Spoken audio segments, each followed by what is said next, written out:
historiadora Carla Mote, con quien quiero comentar esta noticia. Déjeme, le comparto. Avanza en comisiones.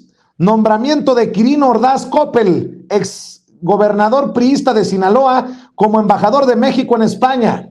Las Comisiones Unidas de Relaciones Exteriores y de Relaciones Exteriores de Europa del Senado avalaron con 21 votos a favor el nombramiento del exgobernador de Sinaloa, el priista, todavía priista, Quirino Ordaz, por lo que avanza la propuesta del presidente López Obrador y pasa a la mesa directiva del Senado para su análisis y votación en el Pleno. Pero esto se da ante la advertencia o la amenaza. Sí, el PRI amenaza a Quirino Ordaz, notifica sobre expulsión del partido si rinde protesta como embajador en España.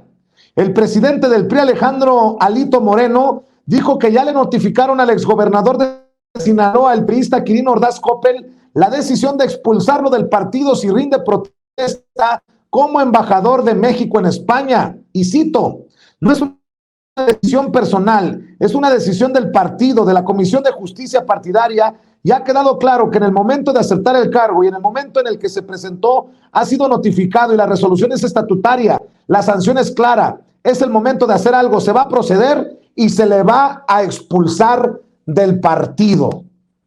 Vaya pues. Mi querida Carla Mote, te saludo con mucho gusto. ¿Cómo ves a estos priistas que se llevan muy pesado entre ellos? ¿Cómo estás? Hola, querido Vicente. Muy bien. Muchas gracias de nuevo por la invitación. Yo siempre soy muy contenta de poder hablar contigo y con tu auditorio. Pues es un acto de disciplina partidista.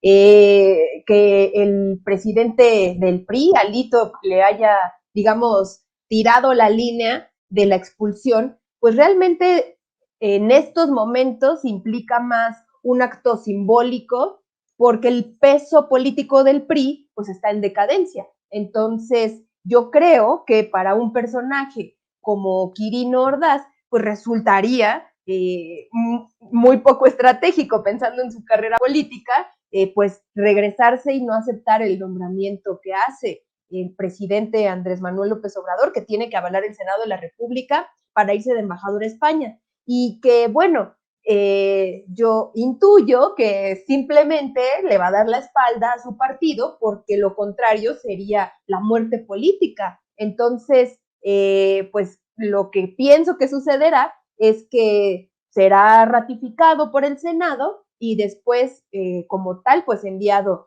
a hacer este trabajo diplomático, diga, o ya lo estaremos observando, pero pues el PRI en este tipo de acciones pues demuestra su gran debilidad y pues es algo que sabemos, ¿no? En este país la oposición, por más que ha intentado reunirse en un solo bloque, pues ni entre los tres hacen una buena candidatura, ni entre los tres hacen una opción viable para pues lo que sigue, ¿no? Más fuerte, que son las elecciones de este año y la fuerte que viene para 2024. Entonces, seguramente lo que va a pasar es que pues va a ser expulsado de su partido, lo cual pues lo va a ver desde España muy cómodo como embajador de México. El gran partido de México se cae a pedazos. Este año pierde Oaxaca y así como vi las cosas ahora que estuve en Pachuca Hidalgo, van a perder Hidalgo porque este pleito entre Alito Moreno y Omar Fayad, el actual gobernador, no fue otra cosa más que Omar Fayad decir, ahí no me meto, a mí no me vayan a culpar del descalabro y obviamente desde la otra ala priista, meter a fuerzas a Villano, a la señora Villano, que es la esposa de Rubén Moreira, el presidente de la Junta de Coordinación Política en la Cámara de Diputados, el exgobernador de Coahuila, ahí como pudieron la metieron y bueno, van a pagar, van a pasarles factura, creo yo, los electores, ojalá que no me muerda la lengua, pero este año perderían por lo menos Hidalgo y Oaxaca, y el próximo están en una encrucijada, porque si llegan a perder Coahuila o llegan a perder el Estado de México, el PRI el PRI literalmente estaría desapareciendo o cuasi desapareciendo del mapa político de nuestro país. Bueno, esa es la lectura que yo le doy, querida Carla. Sí, ya veremos cómo vienen los resultados electorales, pero yo creo que tu lectura es muy acertada. Incluso recuerdo esta ocasión en la que el año pasado, pues había miembros militantes del partido que estaban intentando sacar el mobiliario y se armó la rebambaramba fuera del Comité Ejecutivo Nacional del PRI, porque, bueno, pues están en un momento, yo creo que de un franco declive y no es poca cosa. Bueno, en el caso de Oaxaca, el gobernador Alejandro Murat, pues se le vio muy cercano a López Obrador.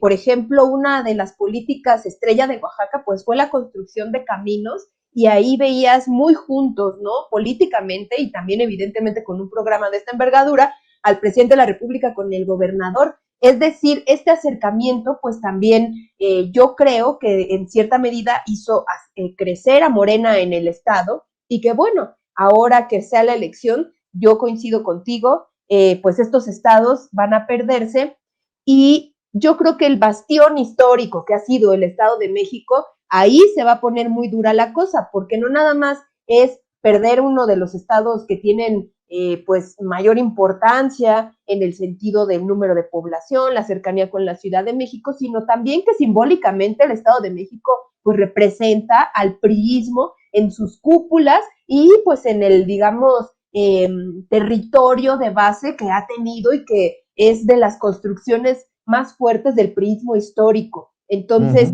ahí se va a poner buena la cosa cuando se venga la disputa por el Estado de México entre Morena y ya sea la coalición PRI-PAN-PRD, que en ese caso seguramente pues irá un candidato o candidata del PRI, y ya veremos, ¿no? Por eso acciones yo reitero como esta, como la del presidente del PRI, de ir a amenazar a un exgobernador que pues tuvo un nombramiento diplomático, son muestra de esta debilidad política que está teniendo ahora pues el que fue el partido hegemónico del siglo pasado. Así es, pero grábenme, muchachos, porque malandros hay en todos lados, ¿eh? No solamente en el PRI. Hablemos del PAN. Reapareció, querida Carla Mote, Manuel Vibriesca, el hijastro de Vicente Fox, y reapareció públicamente como líder de Canirac en León y se ufana de estar limpio. Manuel Vibriesca Sagún, hijastro del expanista Vicente Fox, confeso gestor de contratos de Pemex y condenado por fraude en Estados Unidos, reapareció públicamente como dirigente de la Cámara Nacional de la Industria Restaurantera y Alimentos Condimentados, la Canirac de León, Guanajuato, acompañado de su madre Marta Sagún, propietario de los restaurantes La Vaca Argentina. Pues no vuelvo a comer en La Vaca Argentina, yo no lo sabía. Esto en el Bajío. Se enriqueció durante el gobierno de Fox, pero libró investigaciones de la Cámara de Diputados por presunto tráfico de influencias de él, su hermano Jorge y su tío Guillermo Sagún Jiménez, pese a que confesó que los tres fueron gestores para que Pemex entregara contratos a empresas de sus amigos.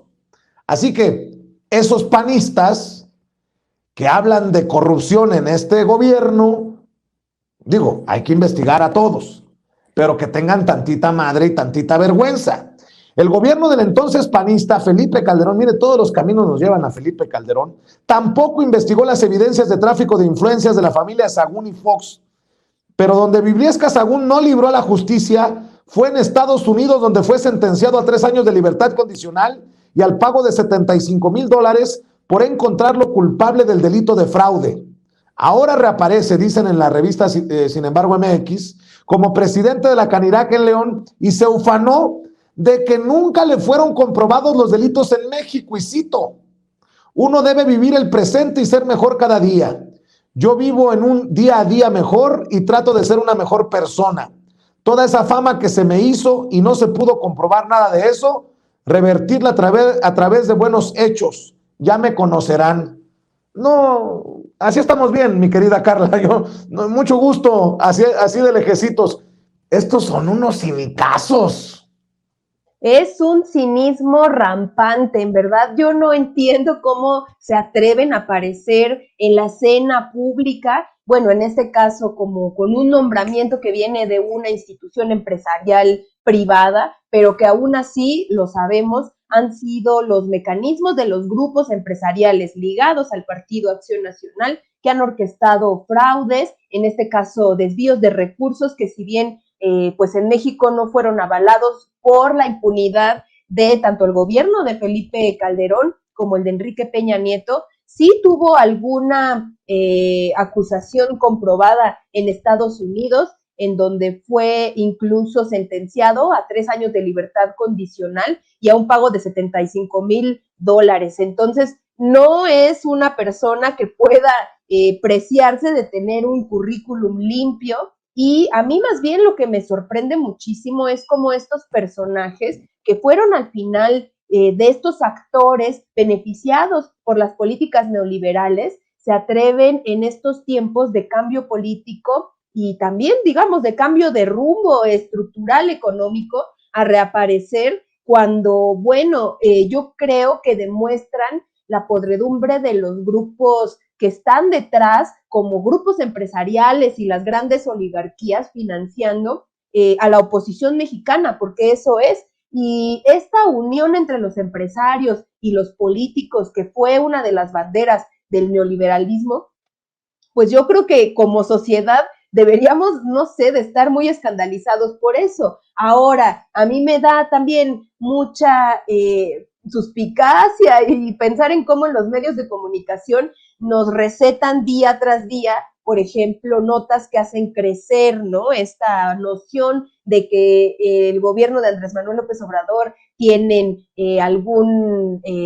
una situación en su familia, que en particular en su hijo con el tema de la casa gris, de conflictos de interés, cuando, bueno, pues veamos la historia de estos grupos, que no únicamente lo hicieron estos desvíos económicos, estas creación y participación en empresas que hicieron un desfalco al erario, sino que lo hicieron de manera totalmente impune y que incluso después de, pues, no mucho tiempo se atreven a seguir apareciendo en la escena política y también que a los propios empresarios, digamos, se descubran de esa forma. Yo no sé cuáles sean sus estrategias. Yo creo que estos grupos empresariales, como al que pues fue nombrado Vibriesca recientemente, le están apostando pues a inyectarle toda la lana posible para volver en el 2024. Ahora, con un panorama como el que platicamos, con la franca decadencia del PRI y con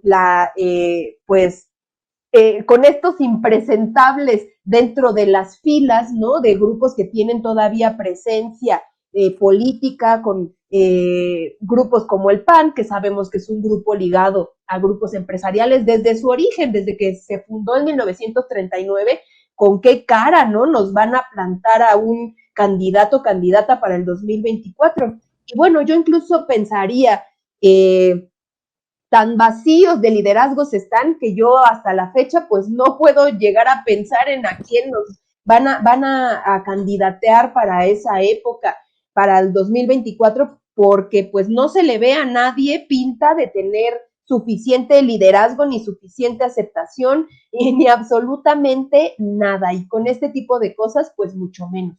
Son tan descarados que como ya andan candidateando a Lili Telles, a Cabeza de Vaca por ahí, Martita Sagún dice, aquí estoy. Bueno, en fin, déjame saludar, mi querida Carla Mote, a nuestra amiga Alina Duarte, nuestra corresponsal Alina Duarte, que se suma a esta mesa de diálogo. Mi querida Alina, ¿cómo estás? Te saludo con mucho gusto. Muy bien, buenas noches, Vicente, a ti, a Carla, como siempre, un gusto estar aquí en Sin Censura. A ver, les voy a proponer un tema que creo que les va a interesar. A Carla, porque es historiadora, y a ti porque sé que estás al pendiente de la visita también de Lula da Silva y te mueven estos temas de América Latina, querida Alina Duarte. A ver, estas declaraciones que creo que son una bofetada en la boca, en la cara, para esos que pues que traen una guerra sucia contra Andrés Manuel López Obrador, esos que promueven tumbar a López Obrador, esos que le están haciendo la vida imposible a la Cuarta Transformación. Dice Lula da Silva que a la élite no le gusta ver a la gente de a pie beneficiarse de su propia riqueza, de su propio trabajo. ¿Tienes por ahí las declaraciones de Lula da Silva hace rato en la Cámara de Senadores? Luis, échamela.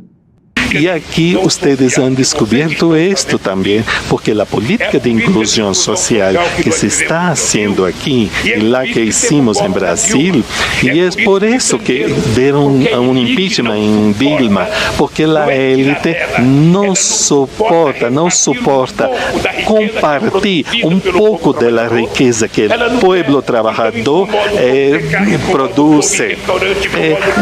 Se incomoda de ver el pueblo en el teatro, en el restaurante. ¿Qué hace el pueblo en un avión?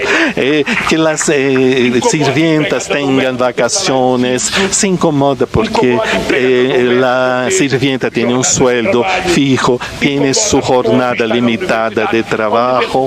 Entonces, la universidad decía, según su lógica, que la universidad era lugar de ricos, no de pobres, pensaban. Les voy a decir algo, ustedes van a pensar.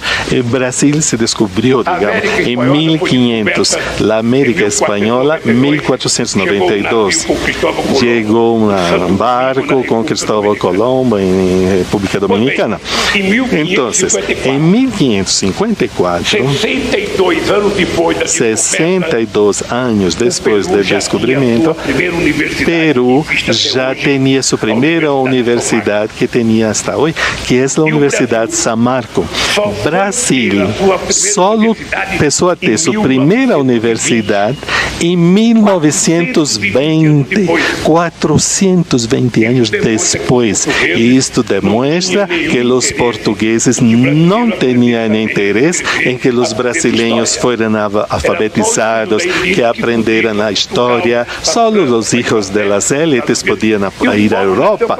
E o pobre que nasceu para ser escravo. E então, por isto, 350 anos tuvimos de esclavitud. Brasil foi o último país a abolir a esclavitud e a conquistar o direito de voto. Ou seja, explica o atraso a que a gente Isso explica o atraso a que estamos todavía sometidos. E então,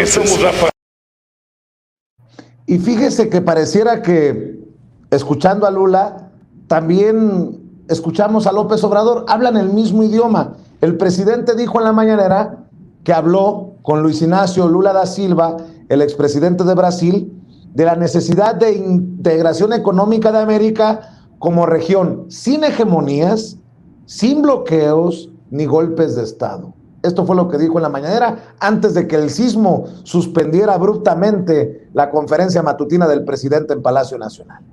Ser autosuficientes para producir en América lo que consumimos en América, no depender de otras regiones del mundo. Tenemos fuerza de trabajo, tenemos tecnología, muchísimos recursos naturales, un mercado, una capacidad de consumo que es la más importante del mundo si se integrara América. El ingreso per cápita, el ingreso por persona en América es superior al ingreso per cápita en Asia y en Europa. Entonces, ¿por qué no la integración con respeto a nuestras soberanías?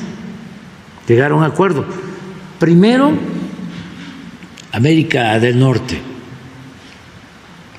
Eso lo estamos planteando.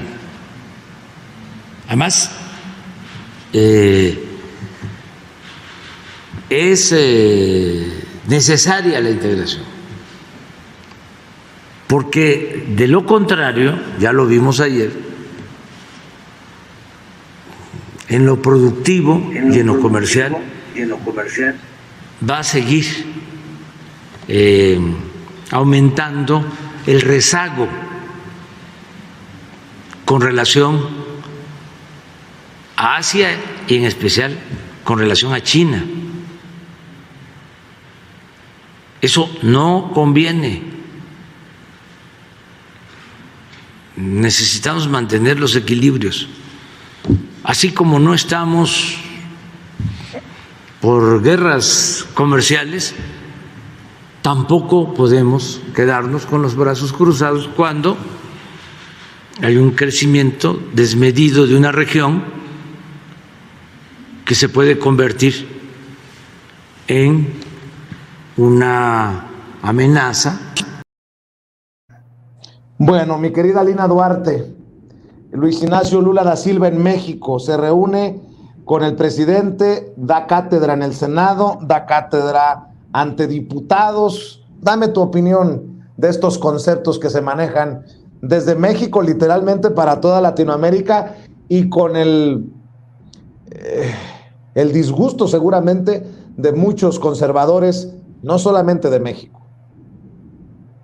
Claro, está bastante en riesgo en América Latina el próximo 2 de octubre con las elecciones en Brasil. No es cualquier país, se define no solamente lo que ocurre dentro de este país con más de 300 millones de habitantes, sino lo que pasa en la región, en América Latina, pero también en el mundo. Económicamente hablando, si no tengo mal entendido, es la 12ª economía del mundo, pertenece a estos grupos como el BRICS, en donde se encuentran justo Brasil, Rusia, la India, Sudamérica, China, economías bastante poderosas.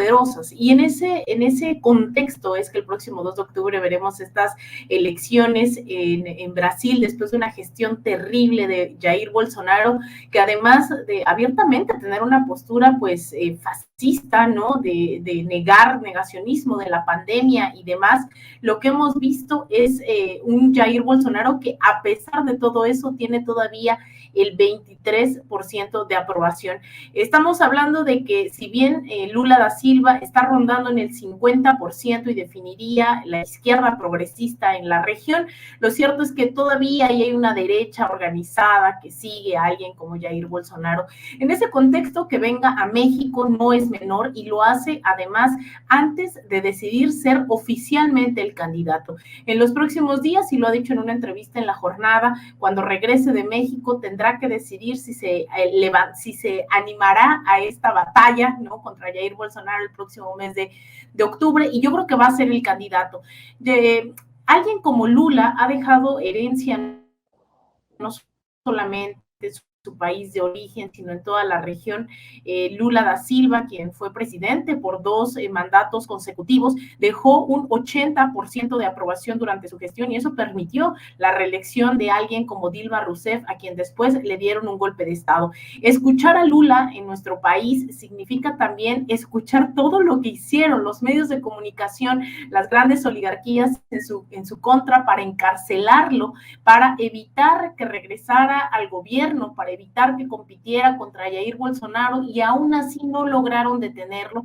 Hay todo un tsunami de apoyo a Lula da Silva, que seguramente lo veremos triunfar a fin de año, y yo creo que esta combinación con alguien como Andrés Manuel López Obrador es bastante interesante, no solo, insisto, para la región, sino para el mundo, y mandan un mensaje muy poderoso para una región que eternamente se divide, ¿no?, entre el progresismo y la derecha. Entonces, estos mensajes en contra de las élites, en contra de las desigualdades, alguien que además dejó un programa que la FAO, ¿no?, la Organización de Alimentación de la ONU, calificó pues de exitoso, como Hambre Cero, pues viene y dice que es un privilegio para los mexicanos tener a alguien como Andrés Manuel López Obrador, y yo creo que eso fortalecería sin duda alguna todas las izquierdas progresistas, gubernamentalmente hablando, porque hay otras izquierdas progresistas independientes en la región. Entonces, enhorabuena, yo creo que ha sido un gran discurso. Me hubiese gustado ver a Lula más en las plazas y no necesariamente con los legisladores solamente,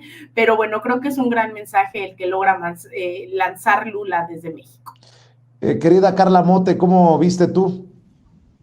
Pues es maravilloso. Yo estaba justo así muy emocionada viendo la presencia de Lula aquí en México, las fotografías que se tomó con el presidente Andrés Manuel López Obrador, y justo yo los observaba y pensaba que hay similitudes en los personajes, ambos muy persistentes. El propio Lula pues tuvo varias candidaturas previas a su triunfo, 3 si no me equivoco, y bueno, Andrés Manuel también sabemos que fue muy persistente en sus intentos por llegar a la presidencia de la República. En el caso de Lula, pues un sindicalista que tiene una trayectoria pues en la lucha por los derechos laborales y que durante su gobierno fue indiscutible el liderazgo de Brasil como pues un modelo a seguir para las izquierdas latinoamericanas, y que como tal también toda esta trayectoria que desafortunadamente surgió en Brasil a la luz de la intromisión de las oligarquías, los medios de comunicación, los grupos evangélicos y los grupos neofascistas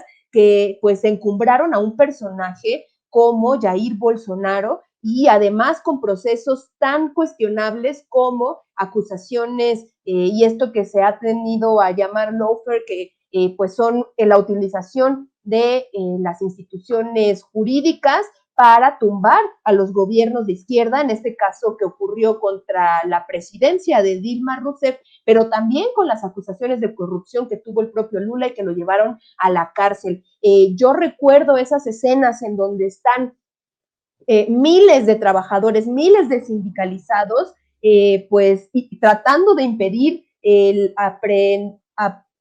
la aprehensión de Lula cuando fue acusado de corrupción y pues iba a ser llevado a la cárcel, que son esos momentos de organización popular en los que había un hartazgo tan fuerte por la forma, digamos, en la que se encumbraron estas ultraderechas fascistas por un militar como Jair Bolsonaro, y que, bueno, pues muchas veces se ha dicho en México que el caso de Brasil es paradigmático y también un modelo y procesos que es muy importante tener muy presentes, porque no únicamente nos referimos como a las políticas progresistas del propio Lula, sino también a cómo se organizaron en ese momento los grupos oligárquicos para pues manifestarse, estar en contra de este gobierno, y que lo vimos con pues estos procesos de impeachment,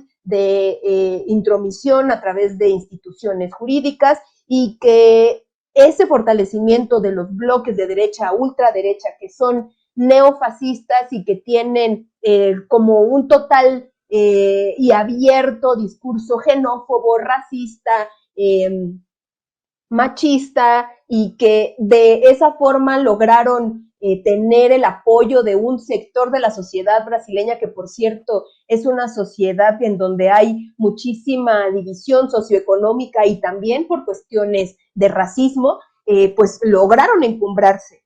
Por lo tanto, la visita de Lula aquí a México, en este momento en el que sabemos que es el virtual candidato para la elección que se realizará en octubre en Brasil, pues nos deja ver que previo a este proceso, para quien muy probablemente llegue a la presidencia, pues es importante visitar, pues en este caso, un país que está siendo, yo me atrevo a decir, punta de lanza de las izquierdas latinoamericanas. Así es. De hecho, para dolor de muchos en la oposición mexicana, Luis Ignacio Lula da Silva dijo que López Obrador, palabras más, palabras menos, es un regalo que este país ha recibido. Un López Obrador no nace todos los días.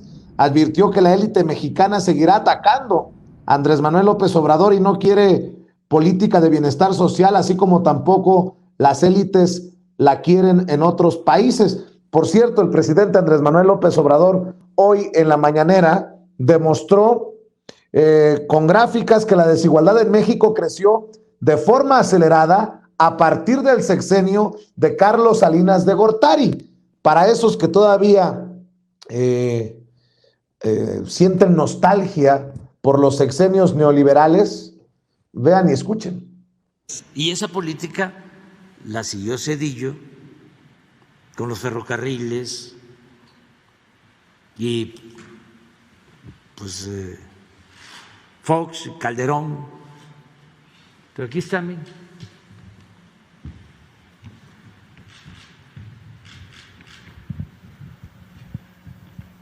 Este es el último año de Salinas.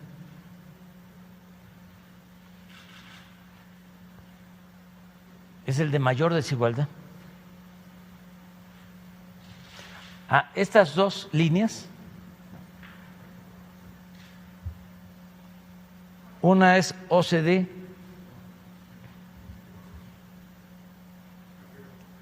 aquí, Banco Mundial,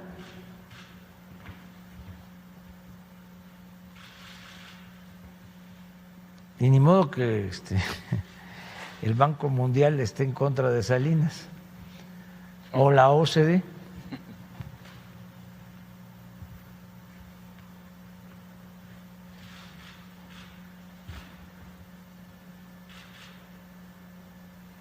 Entonces,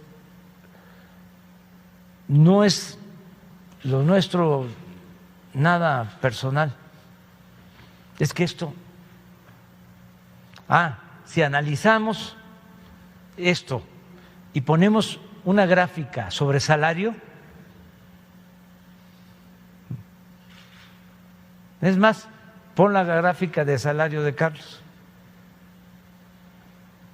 de salario mínimo. Aquí está 80. Por eso no lo quieren, por eso lo odian.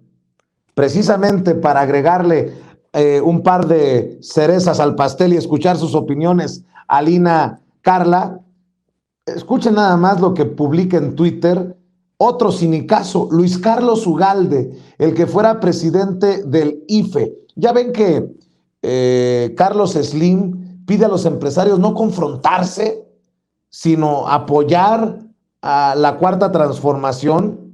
Bueno, pues Luis Carlos Ugalde, el que fuera presidente del IFE, que avaló el fraude del 2006 que llevó a la presidencia a Felipe Calderón, escribió: qué anacrónico y autoritario suena Slim. Cuando un gobierno es electo democráticamente hay que respetarlo, por supuesto, pero el gobierno también debe respetar a los demás. Criticar no es falta de respeto, sino una característica de las sociedades abiertas y plurales. Pues no es crítica lo que hacen. Están en abierta guerra sucia contra el gobierno del presidente Andrés Manuel López Obrador. Y creo que ya hemos dado suficientes fundamentos y muestras y razones para considerarlo, querida Lina. Totalmente, Vicente. Yo creo que por eso es tan importante contextualizar esto con lo que ha pasado en el caso de América Latina, con los Lula, con los Dilma, y este ajedrez de la oposición que trata de mover las piezas, pero al final no le resulta del todo exitoso, a pesar de estos comentarios que hagan los Ugaldes, que hagan los titulares de las dependencias electorales, que hagan ciertos empresarios, que haga la derecha, que haga el PRI, el PAN, el PRD, al final lo han logrado concretar una estrategia de unión de sus intereses. Y esto se desmorona todos los días en las mañanas. La gente ya no tiene interlocutores de estos grandes medios corporativos, ya no tiene que leer las interpretaciones de lo que se dice en la mañanera. La gente directamente escucha qué es lo que está diciendo el presidente Andrés Manuel. Sin embargo, también llama la atención que no hemos también, creo, profundizado, diría yo, también algunos debates sobre hasta dónde solo el presidente tiene que decidir, tiene que dirigir el camino. El presidente Andrés Manuel ha dicho que en 2024 se retirará y al final vemos un partido del gobierno que no necesariamente está caminando sobre sus dos pies, no necesariamente hemos visto que la gente esté plenamente organizada. Creo que todavía hay muchos debates, es muy interesante. Hoy el nivel de politización de la ciudadanía mexicana es algo que no habíamos visto en otro sexenio, me queda claro. El nivel de acceso a otro tipo de información en redes sociales, en medios independientes, creo que la gente está deseosa de profundizar la llamada Cuarta Transformación, contrario a un proyecto que, insisto, se desmorona todos los días, a pesar de que tienen el INE, de que tienen medios de comunicación, que tienen empresas, que tienen que tratan de impulsar narrativas en redes sociales. Definitivamente definitivamente no logran trascender de ahí, no logran de hacer pataletas, de tuitear, ¿no? Al final no han logrado tener la credibilidad, a pesar de todos los recursos, a pesar de todas las inversiones de millones de dólares en pequeños personajes que se vuelven sus voceros. Y yo creo que si bien se van ganando ciertas batallas dentro de la narrativa, todavía es pensar que el camino es bastante largo, que no hay que confiarnos, que la derecha también está muy lista para accionar en cualquier momento y que no hay que bajar la guardia. Querida Carla, también te escucho. Ay, perdón, estaba poniendo mi micrófono.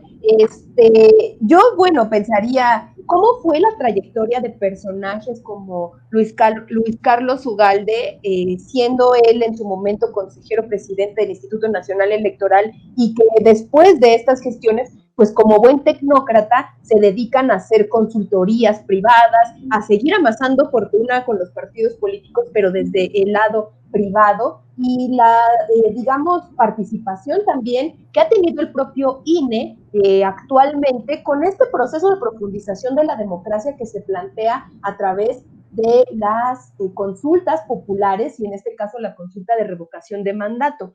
Nos damos cuenta que no solo, por ejemplo, personajes como Luis Carlos Ugalde, que digamos ya no tiene un cargo público, puede él decir lo que quiera, sin embargo, pensando en cuál ha sido su trayectoria política, al verlo tan crítico con el gobierno actual, al asumir este discurso que han tomado algunos de estos personajes, incluyendo al propio Ciro Murayama, a Lorenzo Córdoba, que desde sus papeles, sí como funcionarios, en este caso de una institución autónoma, pues están jugando para el lado contrario de la profundización de la democracia, cuando su labor debería de ser realizar todas las acciones posibles para llevar a cabo lo que constitucionalmente les corresponde, que en este caso pues es la realización de la consulta por la revocación de mandato, y más bien los vemos pues muy gratamente participando en plenarias del Partido Acción Nacional, también a Lorenzo Córdoba pues participando con estos grupos políticos, tuiteando totalmente cosas que no van con alguien pues que tiene que jugar rol neutral en estos procesos, porque, bueno, pueden tener su opinión ciudadana que les plazca, pero ellos son quienes están dirigiendo el rumbo de las instituciones electorales de México, y por eso personajes como Luis Carlos Ugalde y como ahora quienes sí están dentro del Instituto Nacional Electoral, pues nos dejan ver que este organismo que se fundó para normar y llevar, digamos, como en esta perspectiva tecnócrata, y que en su momento fue importante para la transición democrática del año 2000, su presencia con este modelo, ¿no? Digamos, electoral, pues ahora nos damos cuenta de que en realidad no estuvo desapegado al modelo creado por las oligarquías mexicanas para permanecer en el poder, y que justo en este momento en el que hay otro grupo político que está planteando un nuevo modelo de participación ciudadana, como dice Alina, de politización, y también nuevos mecanismos o herramientas para la ciudadanía, pues están jugando totalmente del lado antidemocrático. Y yo creo que es algo que tenemos que seguir señalando. No pasa únicamente por sus opiniones, no pasa únicamente por su participación abierta con grupos de la oposición de derecha de México, sino también por los obstáculos que, siendo parte de esa institución, están poniendo para la realización lo hicieron con la consulta del juicio a expresidentes, y ahora lo están haciendo con la de revocación de mandato, por ejemplo, con el número de mesas receptoras que vamos a tener, con el costo, por ejemplo, que ahora se fue elevadísimo para cada una de las mesas receptoras. Pareciera que están a regañadientes implementando esto que por Constitución tendrían que estar haciendo porque es parte de su trabajo, y que, bueno, cuando se les recrimina que por qué no se bajan el sueldo, sí tiene que ver con no seguir la política de austeridad, con aprovecharse personalmente de las instituciones, pero también con lo que simbólicamente representan estos tiempos, que mantengan esos salarios, esas prestaciones de virreyes, y que aún así pues decidan obstaculizar lo que por derecho nos corresponde a la ciudadanía.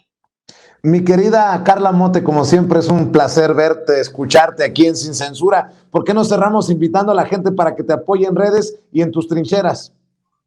Muchísimas gracias, Vicente. Para mí siempre también es un gusto poder platicar contigo y con tu auditorio. Y bueno, pues yo les invito a seguirme en Twitter, estoy como @CarlaMote, y aprovecho también para decirles que escribo quincenalmente en el periódico El Soberano, y también pues les invito a leer el periódico feminista La Regeneración.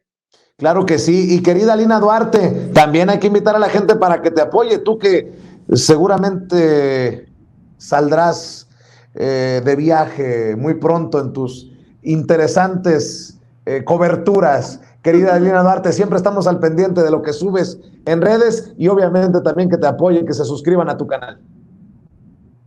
Así es, Vicente, pues este fin de semana y el próximo 8 de marzo estaremos transmitiendo desde Caracas, Venezuela, todo lo que ocurre en este país que es tan estigmatizado dentro de los medios. Pues ya estaremos transmitiendo en estos días, vamos para Venezuela, y pues como siempre un gusto pertenecer a esta familia de Sin Censura. Por favor, un abrazo por favor, Alina, por favor, si ves a Maduro, pregúntale, ¿le puedo decir dictador o presidente? Muy a la Jorge Ramos. Nótese mi sarcasmo, Alina Duarte. Y luego voy a escribir yo un libro sobre esos 17 minutos. Ay, Dios mío, no, Vicente, ¿por quién me tomas? No, pero bueno, yo les invito a que sigan esta visita a Venezuela en mis redes sociales. Me encuentran en Twitter en @AlinaDuarte_, en Instagram _Alina Duarte, en Facebook.com/Alina Duarte Periodista, y en mi canal de YouTube. Así que ahí estaremos reportando el minuto a minuto desde Venezuela en todas estas movilizaciones, reuniones que ahora hay. Pues bueno, te mando un abrazo a ti, a Carla, a todo el auditorio y al equipo de Sin Censura. Gracias, Alina, gracias, Carla, estamos al pendiente desde Venezuela. Tú, querida Alina, y mi querida Carla, te vemos muy pronto en otra mesa de diálogo aquí en Sin Censura. Gracias, que pasen excelente noche. Amigos, amigas, regresamos en breve, pero mientras seguimos hablando sin pelos en la lengua, sin censura, usted puede suscribirse a nuestros 3 principales canales en YouTube. Sin Censura Media, en donde tenemos más de 1.600.000 suscriptores, Sin Censura TV, en donde tenemos más de 1 millón de suscriptores, y en Sin Censura Presenta, en donde queremos llegar muy pronto a los 100,000 suscriptores. Si usted ya está inscrito en Sin Censura Media, suscríbase en Sin Censura TV. Si ya está suscrito en Sin Censura TV y Sin Censura Media, suscríbase a Sin Censura Presenta. Recuerde que es gratis, no tiene que sacar un solo centavo de su bolsillo para apoyarnos. Dele clic en la campanita para que los señores y señoras de YouTube envíen las notificaciones cuando estemos transmitiendo en vivo y en directo o estemos subiendo videos. También nos puede seguir en Twitter en @Vicente Serrano y hasta en Instagram. Ojo, también estamos en Instagram. Son nuestras redes sociales y con el apoyo de ustedes seguimos creciendo, porque con ustedes todo, sin ustedes nada.